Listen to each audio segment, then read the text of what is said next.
అందరికీ నమస్కారం. Welcome to our channel Devika's world. ఈరోజు మన వీడియో వచ్చేసి Dhanurmasam special day 16th Shri Shirdi Sairam మందిరం కోదండ రామాలయంలో ఈ ధనుర్మాసం నెల రోజులు స్వామివారికి అమ్మవారికి విశేషంగా అభిషేకాలు, పుష్పార్చనలు, అలాగే తులసి దళార్చనలు చేస్తున్నారు. ఈరోజు స్పెషల్గా స్వామివారికి వెన్నతోటి అభిషేకం చేస్తున్నారు. ఈ వీడియో చాలా బాగుంది, ఎక్కడా స్కిప్ చేయకుండా చూడండి. నా వీడియోస్ కనుక మీకు నచ్చినట్లయితే ప్లీజ్ లైక్ చేయండి, షేర్ చేయండి. అలాగే ఇంకా ఎవరైనా సబ్స్క్రైబ్ చేసుకోకపోతే సబ్స్క్రైబ్ చేసుకోండి.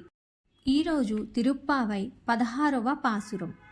நாயகனன் நின்ற நந்த கோபனுடை கோயில் கப்பானே கொடித்தோன்றும் தோரண வாசல் கப்பானே மணிக்கதாவம் தாழ்த்திரவாய் ஆயர் சிறுமியாரோமுக்கு அரை பறை மாயன் மணிவணன் நன்னேலோவாய் நிறந்தனாய் துயோமயோ வந்தோ துயலெல்லப் பாடுவான் வாயில் முன்னம் மாத்தாடே அம்மா నీ నేస నెలక్కదావం నిక్కేలోరెంబావాయ్.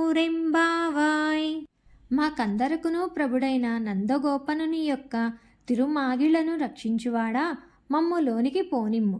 మేము వ్రేపల్లెలో నుండి గొల్లపిల్లలము, స్వామిని దర్శించవచ్చినాము. మణులతో కూడిన గడియను తెరువుము.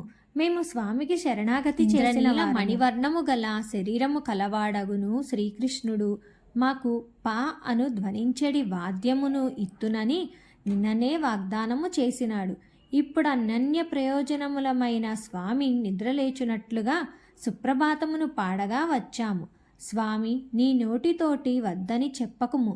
మమ్ములను అడ్డుకొనక దృఢముగా బంధించిన తలుపు గడియలను వెంటనే తెరిచి లోనికి పోనీయమని కావలివానిని వేడుకుంటున్నారు గోపికలు.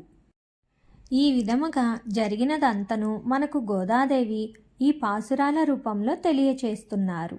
ఇక్కడ స్వామివారిని పూలమాలలతోటి, తులసీ దళాలతోటి అలంకరించారు.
ఈ వీడియో కనుక మీకు నచ్చినట్లయితే ప్లీజ్ లైక్ చేయండి.